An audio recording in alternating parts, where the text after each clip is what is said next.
Hi, everybody. Thanks for the nice introduction. I was actually kind of pleased when I saw the chairs up here before.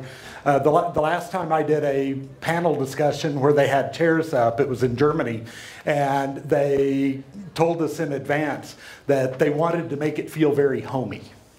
Now, being from the U.S., I assumed they were going to have, a couple of dogs on the floor and a fireplace behind us. But no, in Germany, what homey meant was they put 4 chairs, a table, 4 glasses, and a bottle of whiskey. I'd been up for about 40 hours straight by the time flying in to get there, so I certainly wasn't partaking of the whiskey. Okay, thanks for being here. I want to talk, as you heard, about working outside your area of expertise. Now, this presentation came about based on some questions that I have gotten here in prior years talking about this, so I know there are issues that you're facing.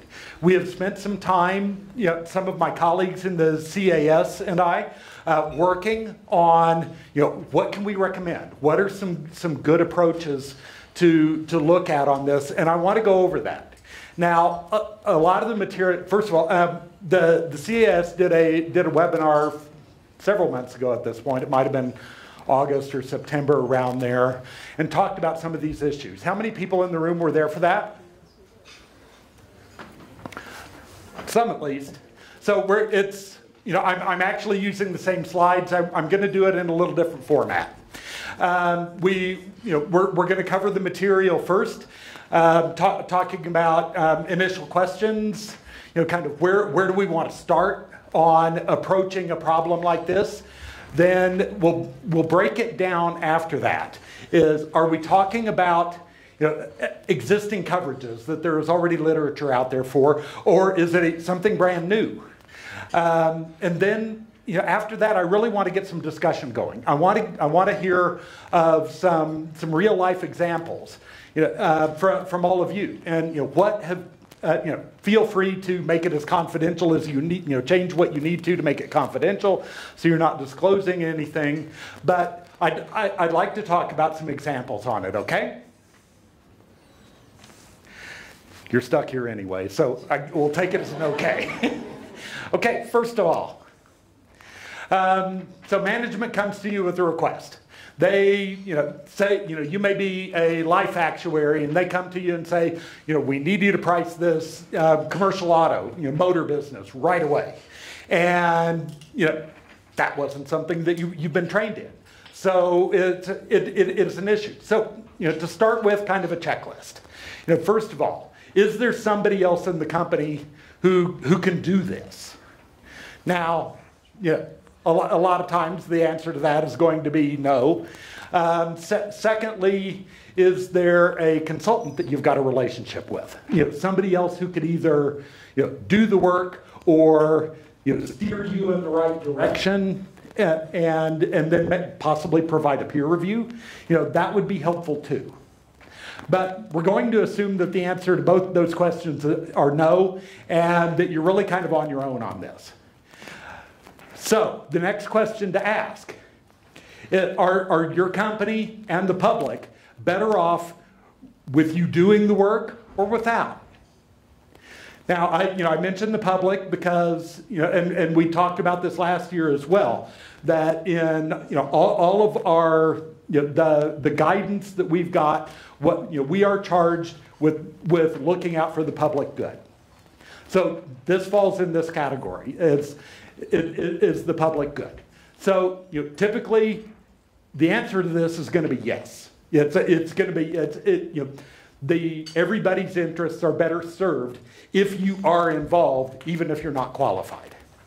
Now we'll talk about some of the specifics on that a little in a little bit. But the next thing to think about is this a one-off question, or is it something repeated? Do you need a short-term solution to get through the next, to get through this project in the next week? Or is this something that is coming up repeatedly? Now, if it is something that you just need a short-term answer, that's a lot of what we'll be talking about. If it is a longer-term issue on this, some of the things that you can think about, like when you're getting continuing ed, and we all have to get continuing ed, you might focus that on some of this newer stuff that you're working on. Use that to help educate yourself some on this.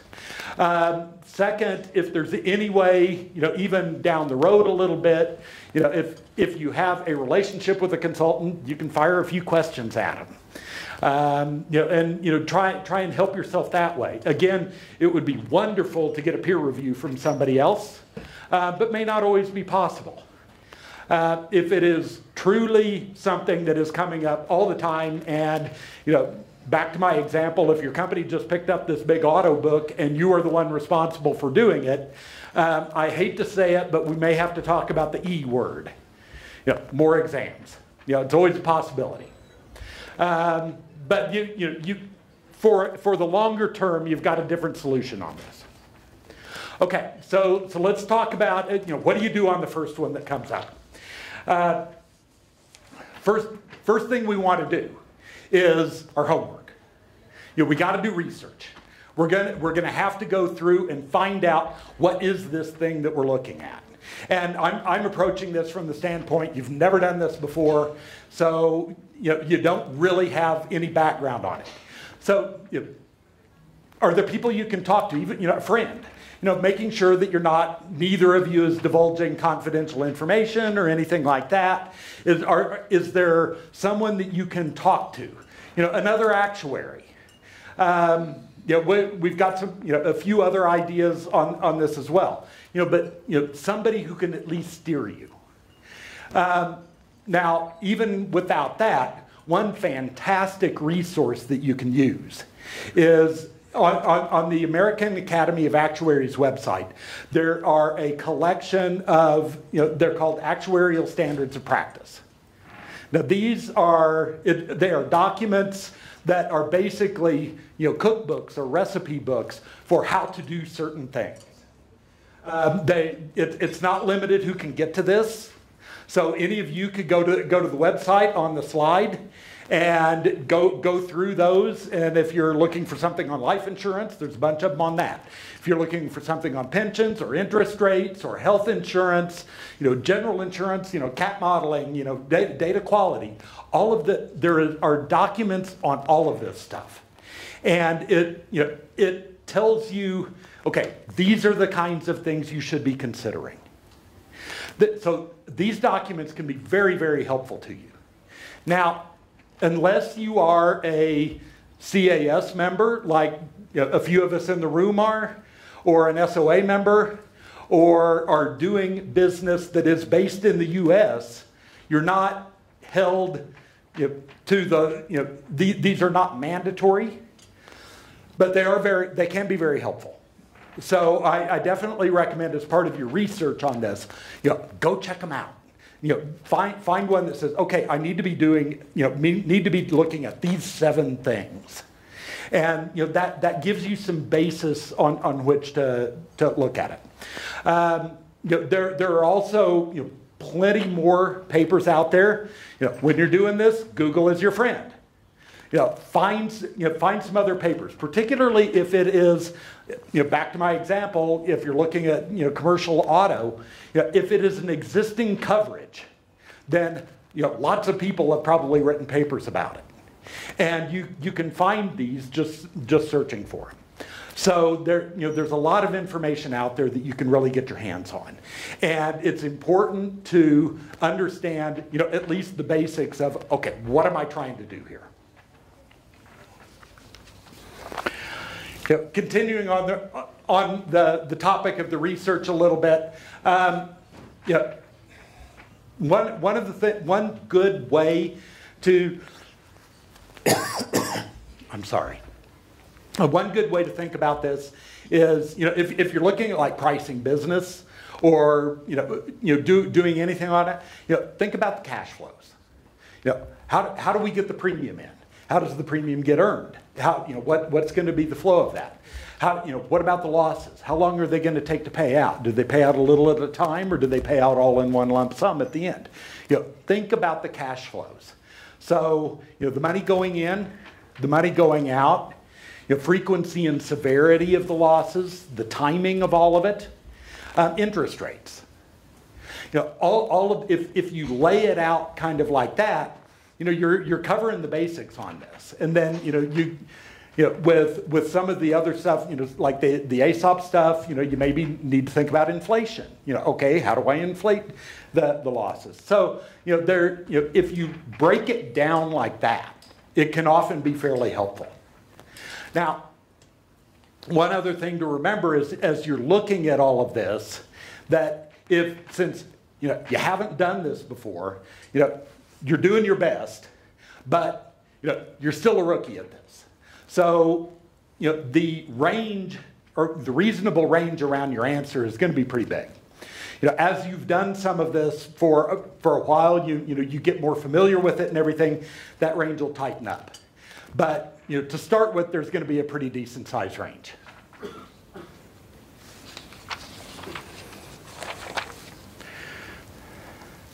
Okay, so we're breaking down the discussion a little bit into existing coverages and new coverages. So on the existing coverages, first of all, as we just talked about, research. Find out what all's out there. Read as much as you need to get familiar with this stuff, so that you're not starting at ground zero on it and just making it up. Secondly, I always find it helpful, when I've been faced with things I haven't looked at before, is get a hold of the contract or the actual policy and read it. Know exactly what you're covering and what you're not covering. Because having that, you may, we were talking about the frequency and severity. You may decide after looking at the coverage, well, there's actually 2 or 3 different major sources of losses on this that need to be modeled differently. So, understand what you're covering on this.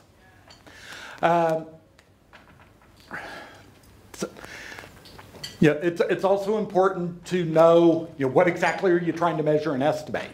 Is it for a pricing exercise, are you trying to get to the price of a policy? What's your exposure base on this? So, make sure you're understanding that's probably going to be in a lot of the research that you've done, as well as the factors that are going to affect it, because that will be talked about. It also will cover some of the methods, different methods that you can use, because frankly, that's why a lot of the people are writing papers about this. They're thinking of new methods. One last one is, as you've discovered more about this product, have you worked on anything similar? Are there lessons that you have learned from other products that you can bring over to this one, and some similarities? That one example that a colleague of ours has used in this situation is, she was asked to price business that was guaranteeing the authenticity of artwork that people were buying. And she looks at it as I've been to art museums, but I don't have a clue. Started doing her research into what was actually being covered, looking at it, and came to the conclusion it actually was very similar to a product in the United States called title insurance, that is guaranteeing the authenticity of, like, the title to a property when a property changes hands. So it was the same basic structure. So she decided, okay, I can really use what I've done for title insurance and transfer it over. So 2 very unusual coverages, but when she dug in, they were actually pretty similar. Now, make sure you're talking to people along the way, especially as you're getting into it and learning on this. Internally, talk to your underwriters. Talk to the finance people. Talk to the claims people. What are they expecting? What do they know about the coverage that you may not have thought of yet? And what can you share with them? Make sure you're all thinking about this similarly and you're gaining the knowledge that other people in your company have. Now, there's also people outside the company that you can talk to. We talked about consultants. If you can get some free advice, wonderful. Other people that you may know with some expertise in the area. If you've got a trusted advisor, all of that's helpful. One other one that is a very helpful source of information is, if you've got a relationship, if your company has a relationship with a reinsurance company, call Yvonne and ask her. Yvonne knows everything. So even if your company has a relationship with a reinsurer for life insurance, and if it is a major, like a global reinsurer that is doing a lot of this, the people you're used to talking to may not know anything about the line you're talking about, but they probably have colleagues who do. And if you've already got that relationship, that can be a great source of information to get connected with someone who's done this stuff. And you can get some more information that way. One last one, just to make sure that you're not, that you're going down the right path on this, is it's not as much on existing coverages on this, but often on new. Make sure you're talking to regulators. You don't want to step on toes. So they may have some advice. They may have seen similar things that they can give you some input on this as well.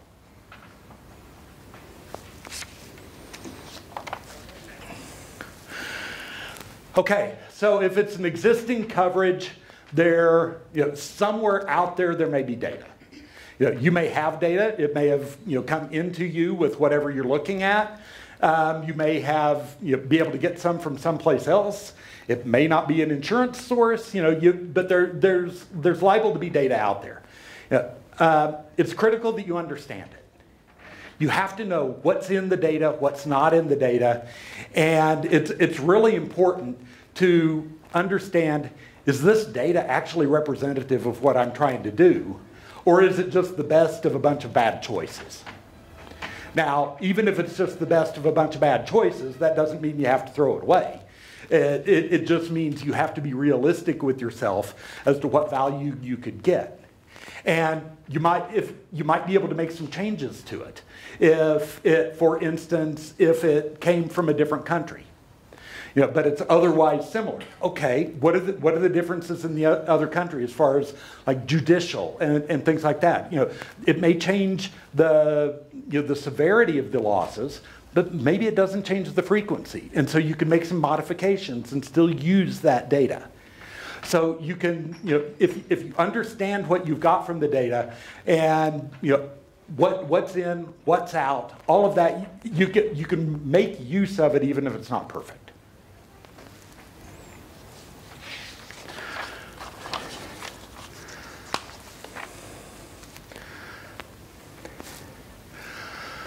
Okay, just a couple more data considerations on it is,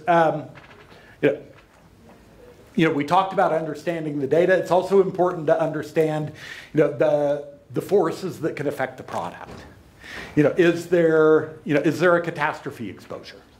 Are you looking at like a property business where there's earthquake exposure?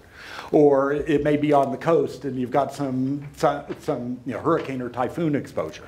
So there's different exposures. You need to be thinking about all of these, and it may not be in the data if it's a fairly rare exposure like that, but you need to be thinking about what is there out there. And as we were listening this morning on the capital modeling, there's cat exposure. You may not know a lot. You may treat it like just a large loss on it. But if you don't have anything like that in the data, you can also think, okay, how often is it going to happen? one in 25 years. And how big might it be? It's okay, so you just pick a return period, a severity. That way, at least you're building something in for it. Yeah, it's not going to be perfect, but frankly, how many of us have ever made a perfect projection on anything? So, but it's important to at least have, placeholders so that you can modify them as you move forward. As you get more information, you can keep modifying this, and you have to understand what the exposures are. So at least when you're talking to other people in the company and everything, you say, okay, let's talk. What all are we facing on this? And so that it's also important to make sure you understand the accounting treatment. That can make a big difference some places. On how it is actually going to be treated from an accounting standpoint. That can affect, what does your profitability need to be on it? After you've kind of gotten all of this, you're building your inputs on this. It's important to stop, sit back, and look at it. Does this make sense? Do these inputs make sense?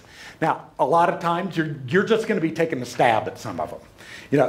I'm not really sure. Let's start with 5%. Sensitivity test these. We heard about that in the capital modeling presentation too. Yvonne was talking about the contagion and the correlation factors, and they're correlated. How far off can you be if you pick 0.5? But it's also important to know how much does your answer change if it's 0.75 or 0.25. How sensitive is it to that factor? So, because that helps you understand, how positive, are you on this answer? It's just human nature. It's built into all of us that once you produce an answer, you get really confident in that answer. And especially in something like this where you really don't have your perfect information or the perfect background on it, if you get overconfident in it, that's a problem. And doing this sensitivity testing can really help you on that.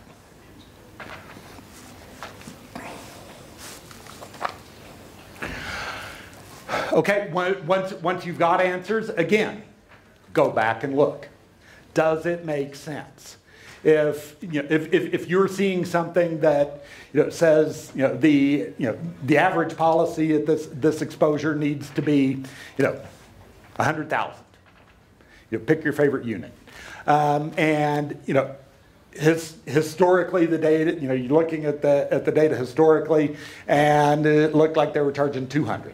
Does the story that you have built make sense? It's a quality check, and in a certain sense, what you're doing is your own peer review on that. Now, I've been in a lot of situations where I did have to do my own peer review. Not a perfect solution, but it does happen.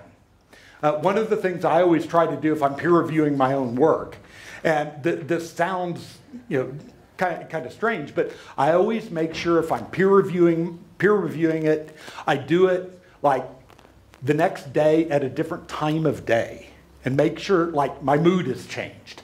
My mind has reset.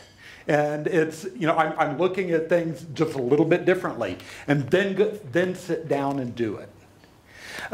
Because, if you just finish it and then turn around and start doing it, start reviewing it immediately, your eye is going to see what, your eye wants to be there, not necessarily what is.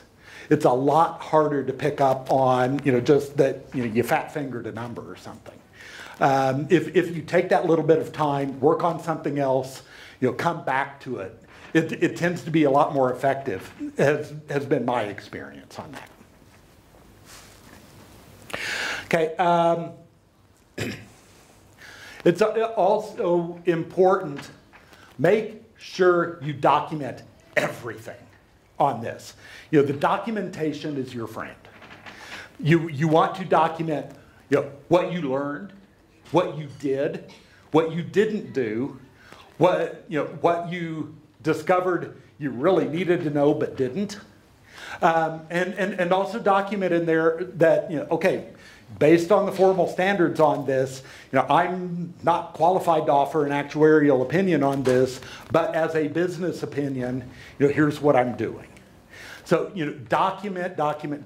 Make sure you've got it covered. If you lay it all out like that, again, if you're looking at the same thing next year, you know what you did, and you've got that much more information, you can revise it, and it's going to be a lot easier. But the documentation is really your friend on this. As part of that, you want to make sure you list any limitations or problems that you had along the way. Was the data good? Was the data inappropriate? If you did the whole thing and you knew there was supposed to be a cat exposure on it, but you had no way of coming up with one, you weren't comfortable with doing something on that, that's one of your limitations. So, okay, I came up with this, but that doesn't include the cat exposure. So make sure you lay all of that out. Okay, couple more slides. Let's jump over to what if it is a brand new exposure? What if it's something that you're not only have you not worked on it, but it's brand new. Now, a corollary to this is if it is if it's an existing exposure, but there is no way to get any data on it. If it's an existing exposure, you might still be able to get some of the research on it, but no data. So that kind of falls somewhere in the middle on it. But if it's a brand new exposure, brand new coverage, then you're not going to find a bunch of papers in the CAS about it.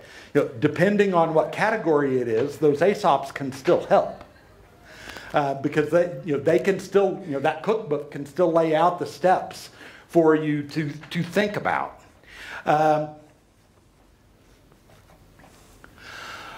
So again, like we talked about before, can you identify any existing coverages that are similar? Always helpful. We talked about that. If it's new, you're not going to find insurance data about it, but can you find some data someplace else? If it's a product, can you get some information from a manufacturer? On like pharmaceutical products, there's typically a lot of testing that has to be done. Can you somehow get a hold of that? So your research isn't in as much in actuarial literature, but other places to see what you can come up with. Your company may be able to help you get data directly from a manufacturer or something. So see what you can get a hold of on data. And then start looking at what are the differences between what I've got and what I really needed. So that you can make those adjustments we talked about before and do something to make it more usable for you. Again, as we said before, critical to understand what you're covering. Understand the policy, the reinsurance contract, whatever you've got. Make sure you understand it. It's also important to make sure that any assumptions that you're looking at, you're doing a reality check on it. Does all of this still make sense? One of the big things on a new exposure is on a new coverage like this is what's your exposure base going to be, and understanding if that exposure base. If property insurance, like value of the building, so on a new product is if you're doing some brand new product and they tell you the exposure base is for the person buying the product, it's the number of chickens in their neighbor's yard. Okay, that's not going to help you. You need to make sure that exposure base is tied to your losses, and if it's not directly tied to the losses, you need to think about how much is it off, so that you can relate that as well. The exposure base should be the best proxy you can come up with.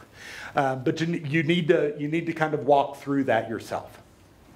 Now, one thing that I've done certainly in reinsurance, where now this one, first thing you have to do is understand your regulatory environment to make sure this is something you can do. In reinsurance pricing, the regulation on it is not really there. It's pretty loose. So one thing that I've done before is, say we were starting out with a new product, and we were going to, we divide, Kenya right down, right through the center of Nairobi, and so you've got the west side and the east side. Now, you've identified on the product that you really don't think there's any geographic difference between them. So, probably, the policy in Kisumu ought to be about the same as the policy in Mombasa. But one thing you can do to speed up your education process on this is, again, within regulatory standards, if they apply, is offer a different price there. If you're offering a price here in Kisumu, make it here in Mombasa, or vice versa. And then very quickly you can start monitoring, like what is the ratio of, how many policies do you bind compared to how many do you quote? So if you look at that statistic, and you can probably figure out from data you've got on other products, kind of what's a ballpark ratio to be looking for on this. And if you see that in both Kisumu and Mombasa the ratio is really high, then you may have underestimated what the demand is for the product. It also could be that you're underpricing it, and the market knows better. Same thing if it's the reverse, if it's really, really low on both of them. Now, what you're ideally going to find is that on the one with the higher price, that bind to quote ratio is a little lower.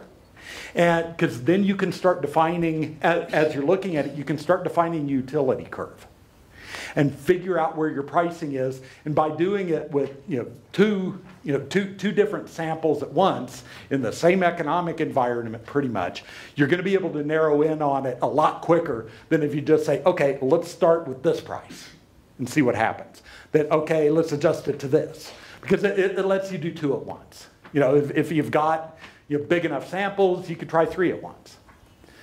Okay?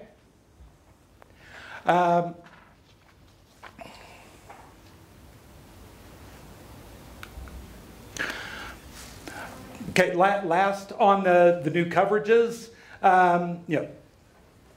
again, understand your accounting treatment. Big deal on a new coverage like this. Make sure that you're on the same page with the finance people about how it's going to be done. Sensitivity test the heck out of it. It's how especially if brand new coverage on this, how much does it move? How much does it wiggle if I change some of these parameters? What's my range on this look like? So be realistic with yourself. In my example that we just went over, we said there was no geographic differences on it. That's often not the case. So you need to identify that. How are the claims going to be handled? What do your claims people know about this? What are they expecting? As well as the reasonability of conclusions. So again, when you get done, look at what you're coming up with. Does it make sense? Kind of do that, that peer review. If you've got a coworker who can peer review, it's better to have another set of eyes. If you're forced to do it yourself, there are ways, as I described, to make it a little more valuable. Okay? I want to get into some real life examples, but before we do, does anybody have any questions on this part that we've gone over? Yes.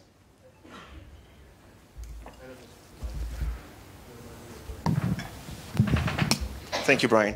So in the example you gave about the commercial auto pricing, assuming you were fortunate you attended the task meeting, you heard Brian talk about all these different exercises you go through, come up with an estimation, but figure the best method is to use the ASOPs because at least it provides a framework. and then you come up with a range of answers, and your manager thinks, no, it doesn't make sense because, well, their gut feeling.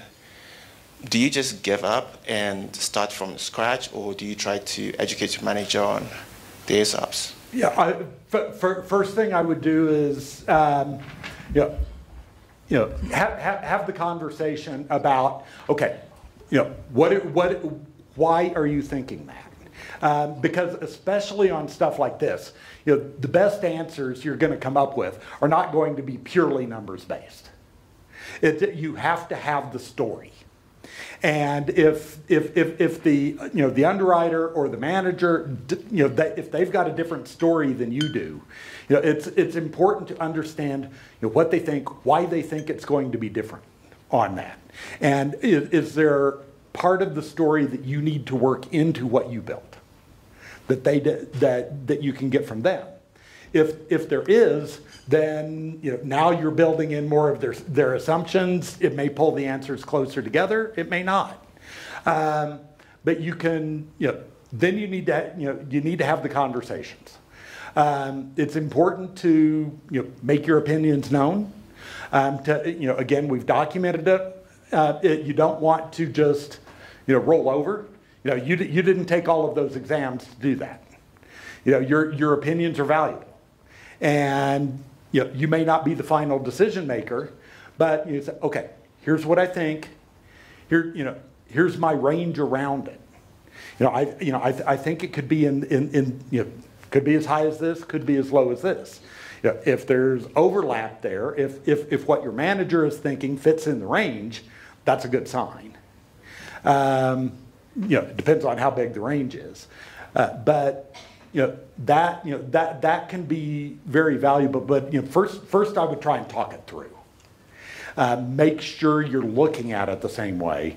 And again, you've got the documentation for yourself. If in the end you get overruled, and then okay, you don't have perfect information on this either. So that gets back to what I was saying before about it's important to understand just the limitations on the human mind about really understanding the how variable something can be. They may be right. This is probably not a hill you want to die on. You probably don't want to lose your job over this. But document. Say, okay, great. Let's just for the fun of it, if we go with your price on it and I'm right on the losses, what's that going to do to us? Probably not going to kill the company. Okay, so let's try it. Let's monitor it. Let's see how it's going. We can you know about the frequency quickly, so you can keep track of frequency. See if that's matching your what you assumed on it, and adjust. You can adjust things. If the frequency comes in way below what you were expecting, they may have been right. If the frequency's coming in right where you expected, then if they were right, it better be on the severity part. But you're always going to want to be keeping very, very close track. And again, typically the frequency is what you're seeing first because the severity takes longer to get there. Good question. Thank you. Other questions?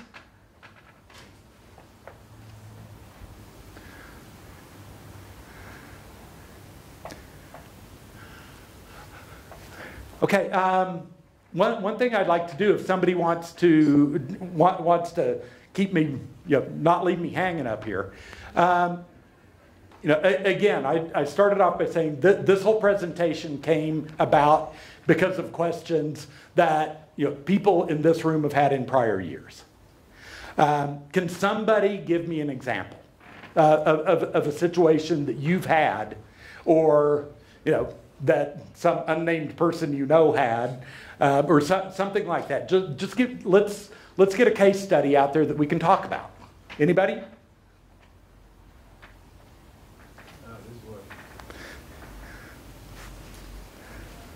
Just for the record, I did not pay Yvonne to come up with an example. I just like to fill time. So yes, Brian, thank you very much for that. So my example is is kind of, it is real life, but I'm not talking about a specific person or company, just so everybody is clear. So, you know, I'm a life-trained actuary working for a consultancy, and I have been asked to give a second opinion or an opinion on the reserves for a non-life insurance company.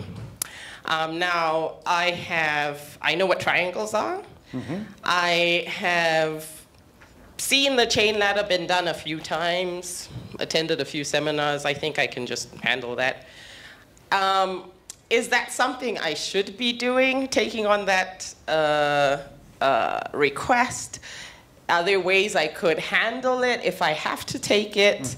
And then also, how would that change if maybe I wasn't a consultant, but I was working in that insurance company? Okay, great questions.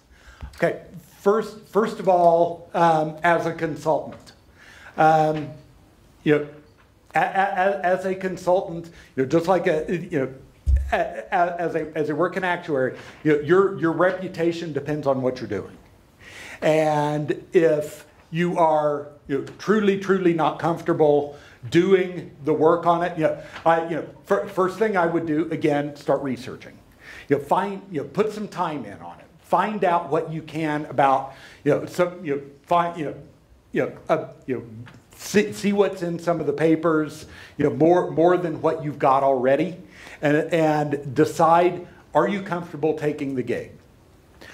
If not, as a consultant, you actually can turn it down, unless, for instance, you've got a boss that says, no, you're taking it. That can happen too. Which honestly, at that point, it's fairly similar to the internal employee. If you are saying, regardless, you've got to take it. As a consultant, again, depending on kind of the size of the company, is there somebody else, another consultant in the company, who has more experience in it that you can use as a resource? Even if you're just getting some, hey, what should I be looking for on this? Can they give you a peer review? So, if the company is big enough, you've got that as an option. Little bitty firm, you don't have that as an option. It's going to come down, just like if you were an internal employee, do the research. If you have to take the job, do your best at it. Now it's, depending on the situation, as a consultant, you're going to be writing up a report. Make sure that you're documenting the limitations. Just like we talked about the documentation before. You need to be clear as a consultant. You need to be very clear with the client that okay, I'm doing this. Officially, I'm not. I am not. I don't have the right qualifications on it, but I'm happy to help you out. I'll do it. What you don't want to do is mislead them. You don't want to. If you've been to a couple of seminars and seen a couple of presentations on development method. I'm personally a life-trained actuary, so I had no clue about how to go about that. Yeah, okay. But it took a lot of research, blah, blah, blah. Yeah. On the first one, where you're looking at evaluation of the company that's distributing food, the first thing you need to know about it. Now, okay, the first thing I would do is, again, start researching where where can you find out about how to do evaluation of a company. In those ASOPs that we have recommended a number of times, I believe there actually is one on valuation in there that can give you some pointers on it. But what the place to start with this one is, it's not an insurance company. You're not going to be doing typical insurance techniques, but you need to start with the financial statements. I would quickly make sure that there was somebody with like an accounting and finance background that I could work side by side with to understand the financial statements. so that you can, first of all, what have they done? And you need to understand the story. What caused that? What it causes all, everything. So you got to know what you're looking at to start with. And then, as far as the projection goes, for evaluation on it, you're going to need to know, what's the time horizon I'm looking at? Because, you can do a, time horizon, you're probably going to stretch it out several years and look at it that way. It's, you get out much farther than that, and it is pure speculation. But looking at basically what you want to know is okay, what is the stream of profits going to look like? Because if you're looking at like a 5-year time horizon, what do I think their profits are going to be for the next 5 years? What is a proper interest rate to use on this? Tax considerations, get it all discounted back, and then you've got something. To help out with the valuation on it. Now, there's going to be more to it than that, but that's kind of the basics of it. And without that information, you can look at it. Some of it gets down to first of all, understanding the steps you need to take, and that that there are there's information out there on how to do evaluation of a company. Your finance people may be able to help, and then proceed with that. You're going to want to do sensitivity testing on what happens if they grow more than they expected. What happens if they grow less than they expected? The profits adjust. What's the interest rate going to be 5 years out? Because you're going to need to discount it back. You're going to want to sensitivity test all that, and kind of build a range around it. Understand how tight that is. But again, a lot of it is going to come down to a lot of pieces that you have done. It's understanding the dynamics of exactly what you're trying to accomplish. As a life actuary, you've got a real good handle on on the investment end and what and discounting and all of that. And that's going to be a significant part of it. And the rest of it is just what's the business plan, and understanding that. Yes, sir. Fine then, thank you very much.